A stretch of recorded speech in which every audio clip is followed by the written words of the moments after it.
इंसान के विचारधाराओं में जो सबसे पहली चीज चलती रहती है वो है लगातार पैसे की चाहत। ये भी पालूं, वो भी कमा लूं, ये भी कमा लूं, ये भी कमा लूं। पेट की चिंता कम, पेटी की चिंता ज्यादा। आपको पता है अमीर लोगों का अधिकांश पैसा तो ये बताने में लग जाता है कि हम अमीर हैं, ये जताने में आधा पैसा खर्च कर देते हैं। अमीर लोग अपना आधा खर्चा केवल इस बात के लिए खर्चा करते रहते हैं कि हम अमीर हैं, ये लोगों को कैसे बताएं, इसी में आधा खर्चा होता रहता है। भगवान कहते हैं नंबर 1, सही सोचो, सुंदर सोचो। सही जानो, सुंदर जानो। सही देखो, सुंदर देखो। सही बोलो, सुंदर बोलो। जीवन के लिए पहला जो दारोमदार इंसान का बनता है वो है इंसान की विचारधारा। और विचारधारा का जो पहला दोष है वो क्या बताया मैंने आपको? पैसे की चाहत। विचारों का जो दूसरा दोष इंसान के भीतर पलता रहता है वो है नाम की चाहत।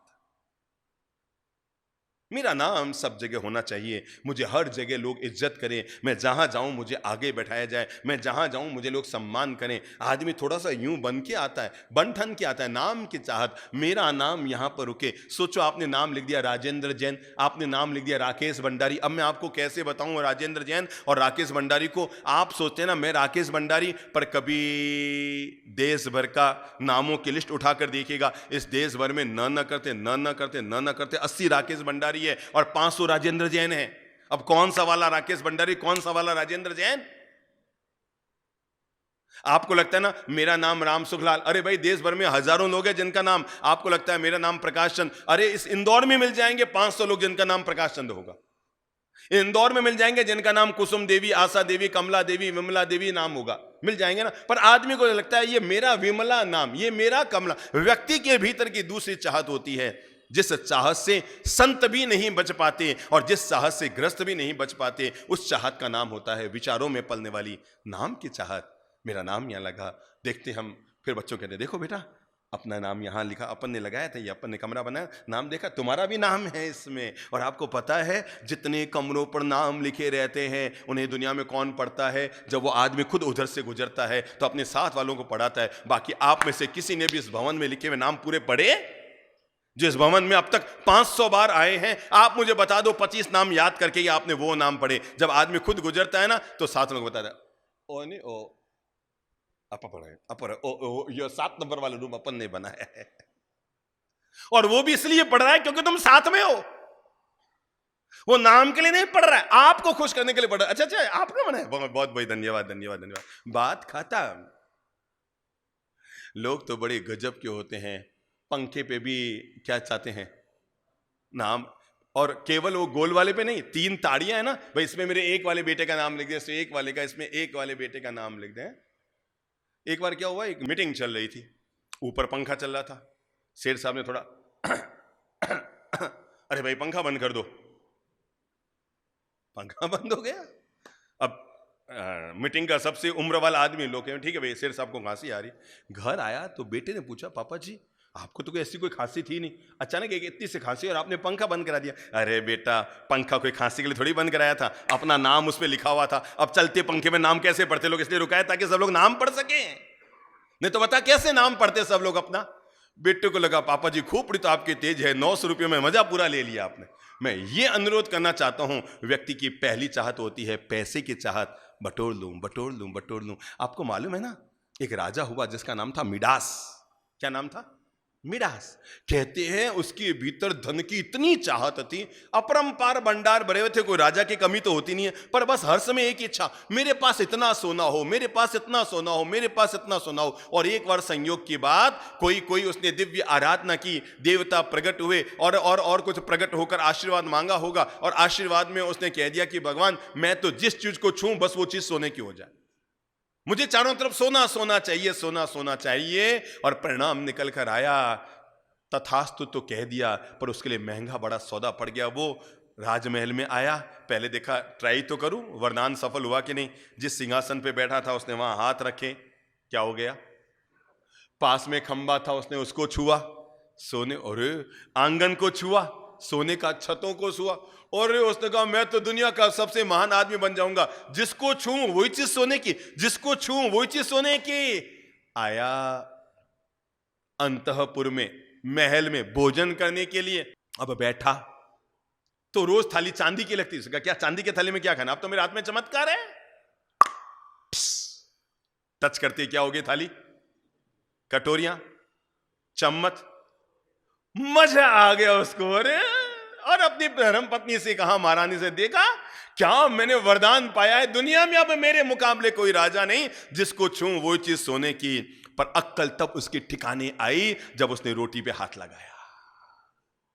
वो हो गया सोने का बिस्किट। मेरे भाई, सोने का बिस्किट लॉकर में रखने में काम आता है, पर खाने के लिए तो वही पाल लीजिएगा बिस्कुट ही काम आता है ना?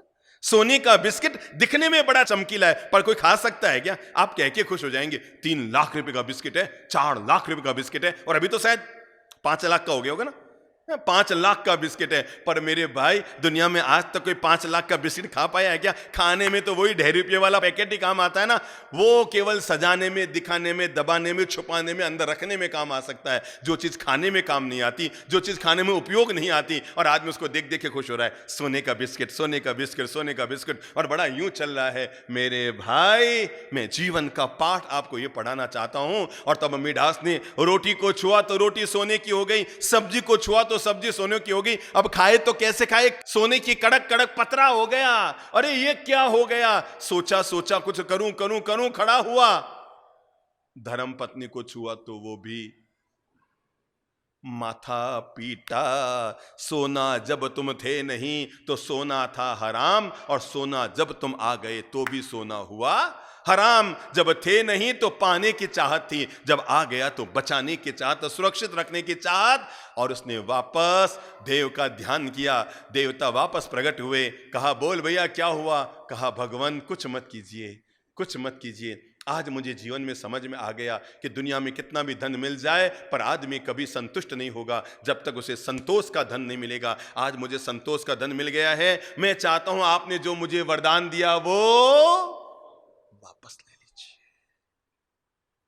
व्यक्ति की पहली चाहत होती है धन की चाहत, पैसे की चाहत। जीवन भर आदमी जिसे बटोरता रहता है, जीवन भर बटोरता रहता है।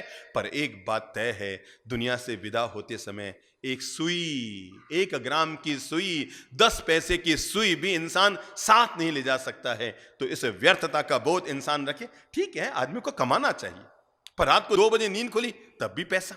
अरे मंदिर में पूजा कर रहे थे तब भी दिमाग में पैसा। अरे अरे अरे भोजन कर रहे थे तब भी पैसा। 4 लोगों के बीच बैठे थे तब भी दिमाग में, मतलब हमारा दिमाग ऐसा हो गया, हम केवल कमाने के लिए जी रहे हैं बस। जीने के लिए कमाओ तब तक बात जमती है, लेकिन आदमी जब कमाने के लिए जीने लग जाता है ना, तब आदमी धन का कभी उपयोग नहीं कर पाता। वो केवल बटोरता रहता है। अब 1 प्लॉट और ले लो, अब 1 प्लॉट और ले लो, अब 1 प्लॉट और ले लो। घर में 2 सब्जी नहीं बनाता, घी की पूरी रोटी नहीं खाता। पैसा बचाना है, और बचा बचा कर क्या कर रहा है? या तो 1 बिस्किट सोने का, या 1 प्लॉट जमीन का। इसके अलावा आदमी क्या बटोर रहा है? और ये दोनों ही चीजें इंसान को पता है, यहीं छोड़ छाड़ कर इंसान को जाना है। तो पहला मैं आपके मन को ठीक करूंगा, और वह इंसान ठीक कर ले क्या? पैसे की चाहत कम कर लो। भगवान ने जो दिया है आनंद है।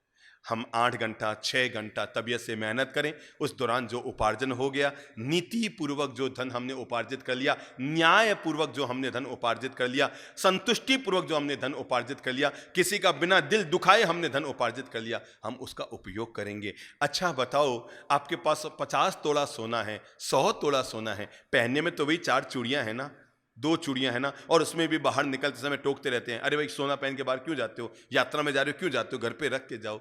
मेरे भाई, छोड़ छाड़ कर जब यहीं जाना है ना, तो मैं हर किसी इंसान को कहना चाहूँगा, इस चाहत को कम कर लो। और इस चाहत को कम करने का तरीका ये है, हर दीपावली आपने सोने का अर्जन किया ना, अब मन बना लो, मैं हर पर्यूषण में 5 ग्राम सोने का दान करूँगी।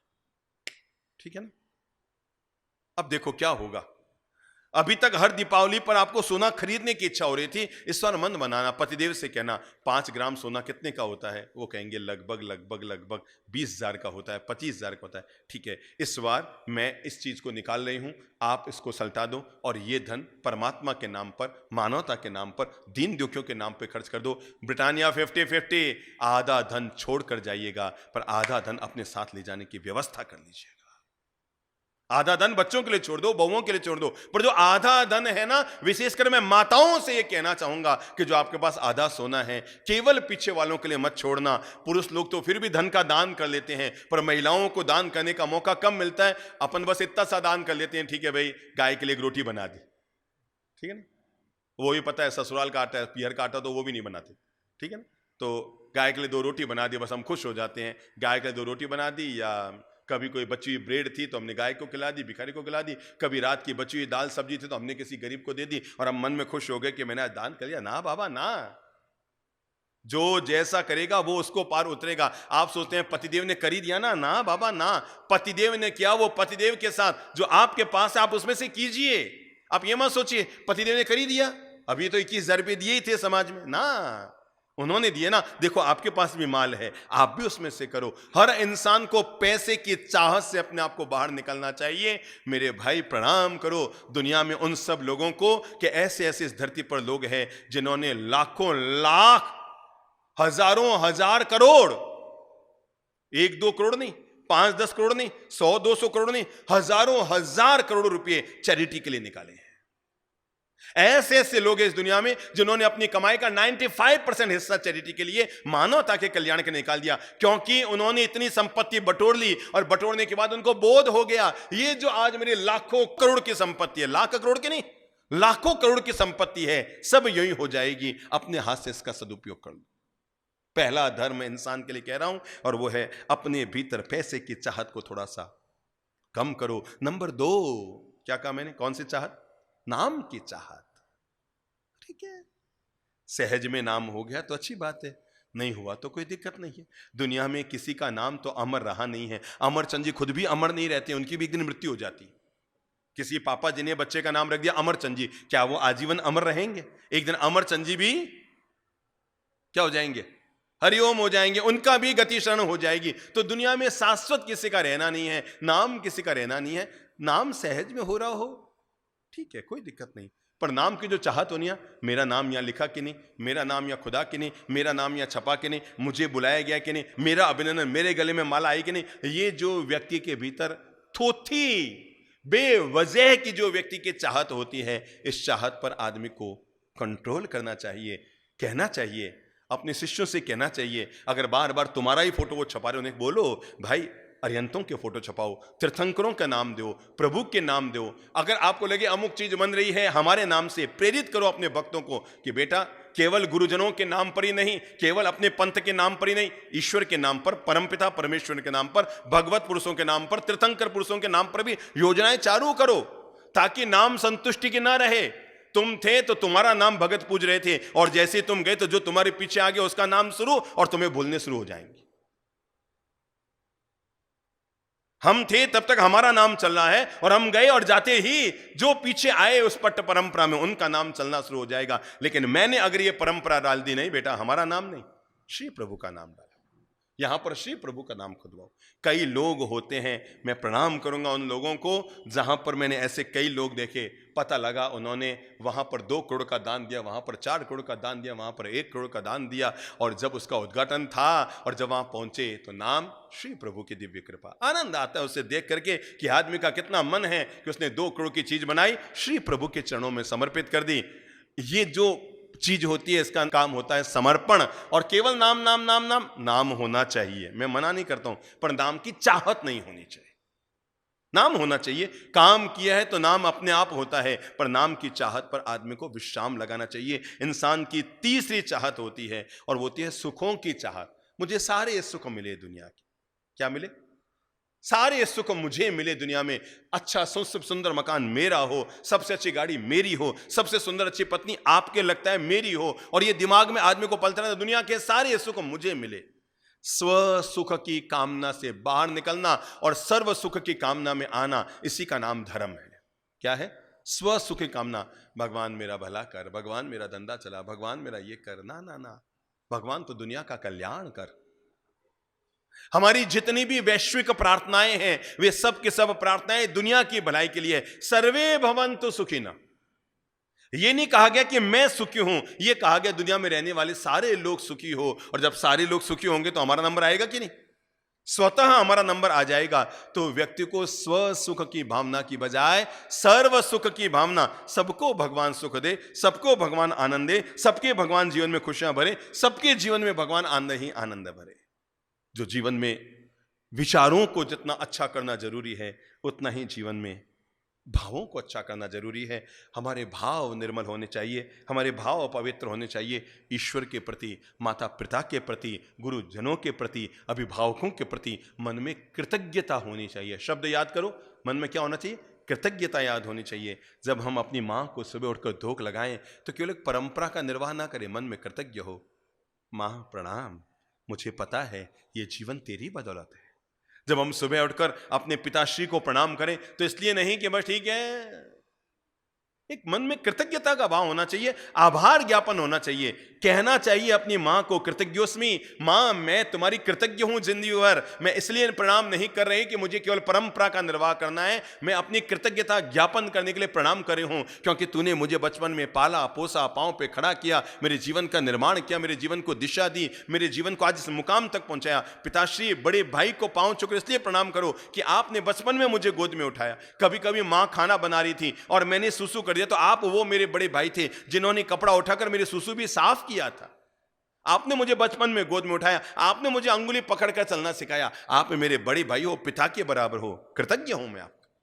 जिन जिन से जीवन का निर्माण हुआ उनके प्रति अपने जीवन में सबसे पहले सुबह उठते ही ईश्वर के प्रति कृतज्ञता ज्ञापन करो कि हे प्रभु, आपने बिना किसी स्वार्थ के मुझे इस धरती पर भेजा। उसके बाद अपनी कृतज्ञता ज्ञापन अपने माता पिता के प्रति करो जिन्होंने आपको पाल पोस कर बड़ा किया। अरे इस गर्भपात के युग में भी इस दुनिया में माँ बाप ने आपको जन्म दिया, ये कौन सा कम उपकार है। और उसके बाद उनके प्रति कृतज्ञता ज्ञापन करो कि आपने हमें पाल पोसकर बड़ा किया। अपने माता पिता के प्रति, अपने गुरुजनों के प्रति, अपने अभिभावकों के प्रति, अपने घर के बड़े लोगों के प्रति, अरे मैं तो कहता हूं दुनिया में जितने लोग हैं सब के प्रति कृतज्ञता ज्ञापन करो। हे ईश्वर, मेरे जीवन में जो कुछ है कहीं ना कहीं किसी न किसी का सबका हाथ है। वो किसान, भले ही आप बाजार से खरीद कर अनाज लाए, पर वो किसान जिसने बीज बोया था, वो व्यक्ति जिसने काटा था, वो व्यक्ति जो बाजार तक लाया था, वो व्यक्ति जिसने आपको बेचा था और आपके घर तक आकर फिर आटा पिस करके रोटी बन के तैयार हुई थी और आपके थाली में रोटी आई, इस आपके थाली की रोटी आने में कई लोगों का हाथ है। ये मत सोचो कि केवल पैसे के बदले रोटी आई, इसमें कई लोगों का हाथ है। किसान से लेकर के खाना बनाने वाली भागवान तक, सबका अपना अपना रोल है इसको बनाने में। इसलिए जब भोजन भी करो ना, कृतज्ञता ज्ञापन, कृतज्ञोस्मि, मैं कृतज्ञ हूं, इस चराचर जगत का कृतज्ञ हूं, यहां पर रहने वाले सब जीव जंतुओं का कृतज्ञ हूं कि जिनके एक एक अलग अलग अलग अलग परस्परोपग्रहो जीवा नाम, इस दुनिया में जितने जीव रहते हैं परस्पर एक दूसरे के काम आने, परस्पर एक दूसरे की खुशियां देने, परस्पर एक दूसरे के लिए सहयोगी बनने से दुनिया चलती है। किसी एक के कारण दुनिया नहीं चलती, सब एक दूसरे का सहयोग कर रहे हैं, सब एक दूसरे का हाथ बटा रहे हैं, सब एक दूसरे से मिले हुए हैं, सब एक दूसरे से लगे हुए हैं, तब ये दुनिया चल रही है। दो चीज को ठीक करो। अगर व्यक्ति चाहता है मैं मन की शांति का मालिक बनूं, तनाव मुक्त जीवन जीऊं, टेंशन फ्री लाइफ जीऊं, क्योंकि हमारे विचारों का सबसे बड़ा अगर कोई दोष होता है तो हमारे भीतर पलने वाली चिंता और तनाव बन जाती। क्यों होता है तनाव? जब हम किसी भी बिंदु पर अनिर्णय की स्थिति में रहते हैं। सोचना अच्छी बात है, पर ज्यादा सोचना अच्छी बात नहीं। आप एक ही बिंदु पर लगातार सोचे जा रहे हैं, मेरे साथ ऐसा क्यों हो गया, मम्मी ने मुझे ऐसा क्यों बोल दिया, सासू माँ ने ठीक है बोल दिया। 2 मिनट के बाद ठीक है, 2 मिनट के लिए मन में कोई बात आपकी घर कर गई, लेकिन हम लोग ऐसे होते हैं 2 महीने क्या, 2 साल क्या, 20 साल बीत जाते हैं। ये हमारे मन का दोष है। अपने मन को हल्का कर लो, अपने मन को निर्मल कर लो, अपने मन को मुक्त कर लो। अगर भूल से भी कहीं भी किसी के प्रति क्लेश का भाव मन में आया है, वैर विरोध का भाव मन में आया है, तनाव का भाव मन में आया है, कषाय का भाव मन में आया है, वैर विरोध का भाव मन में आया है, और भूल से भी हमारे मन में कोई गांठ बन गई है, मेरे भाई पता नहीं कब सांस रुक जाए, पता नहीं कब शरीर छूट जाए, पता नहीं कब प्राण निकल जाए और सामने वाले को सॉरी कहने का मौका भी ना मिल पाए। हम उससे मिच्छामि दुक्कड़म भी ना कर पाए, हम उससे क्षमापना भी ना कर पाए, हम उसके घर पर जाकर सॉरी कहने का बड़पन भी ना दिखा पाए, और वो जन्म जन्मांतर तक वैर विरोध की धारा। आपको लगता है ना मेरा क्या बिगाड़ लेगा सामने वाला, अरे सामने वाला आपका नहीं बिगाड़ेगा, आप उसका नहीं बिगाड़ेंगे। आपको लगता है ना मेरा उसके बिना काम नहीं चलता, क्या मैं आराम से उसका बिना काम चला सकती हूं, अरे आप नहीं, वो भी अपना आपके बिना काम चला सकता है। पर मैं आपको कैसे बताऊं, जिंदगी काम निकालने और काम चलाने के लिए नहीं है, जिंदगी अच्छे काम करने के लिए। और मैं आपको कैसे बताऊं, हम छोटी छोटी बातों की गांठ, आप इसलिए सास बहू थोड़ी बनी थी कि आप कर्मों का बंधन कर लें, आप इसलिए देरानी जिठानी थोड़ी बनी थी कि आप आपस में गांठ बांध लें, आप इसलिए फ्रेंड थोड़ी बने थे कि एक दिन आपस में तकरार बांधकर दूरियां बना लें, आप इसलिए पिता पुत्र थोड़ी बने थे कि आपस में तनाव पाल लें। किस लिए भगवान ने आपको बनाया? प्रेम घोलने के लिए बनाया था। हमने प्रेम तो घर में कम किया और आपस में दूरियां ज्यादा पाल ली। मन में हमारे कषाय है, मन में हमारी ईर्ष्याएं हैं, मन में हमारे वैर विरोध हैं, मन में हमारे तनाव है। और किसके कारण? उनके कारण जिनके साथ हम रह रहे हैं, क्योंकि हमें जीवन जीने की शैली नहीं आई। अरे जिस पत्नी को आप बैंड बजा कर लाए थे, आज आप उसी का बैंड बजा रहे हो। जो सास आपको बैंड बजा कर लाई थी, आज आप उसी का बैंड बजा रहे हो। जिस बहू को आप बैंड बजा कर लाए थे और आप मंगल कलश के साथ लाए थे, उसी के लिए अमंगल सोच रहे हो। ये हमारी कौन सी चित्त की दशा है? ये हमारी कौन सी मनोदशाएं हैं? ये हमारे कौन से विचार हैं? ये हम कौन से महान इंसान हैं? हम कौन से ये मानव हैं और कौन से हम आदमी हैं? जरा सोचे तो सही हर आदमी, हम काहे के इंसान हैं कि हम जिनके साथ रह रहे हैं। अरे कौन सा विश्व बंधुत्व की बात कर रहे हो, कौन से मानवता से प्रेम की बात कर रहे हो, कौन से विश्व मैत्री की बात कर रहे हो? तुम अपने समाज में प्रेम से नहीं रह पा रहे। समाज को तो छोड़ो, अपने घर में, अरे घर को भी छोड़ो, एक बेडरूम में जो लोग रहते हो वो भी आपस में प्रेम से नहीं रह पा रहे। सोचो कौन से विश्व प्रेम और विश्व मैत्री की हम बातें कर रहे हैं।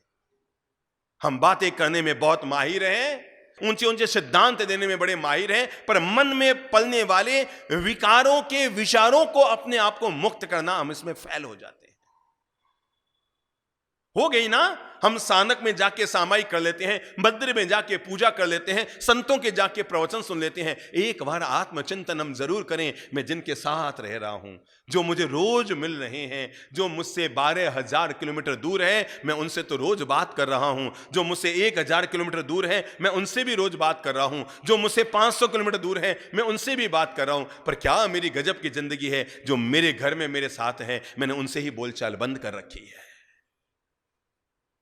ये हमारे मन का कैसा विग्रह आ गया है। हमारे व्हाट्सएप में कितने मित्र हैं, चलते फिरते सब मित्रता बना लेते हैं, लेकिन जिनके साथ रहते हैं उनसे दुश्मनी पाल लेते हैं।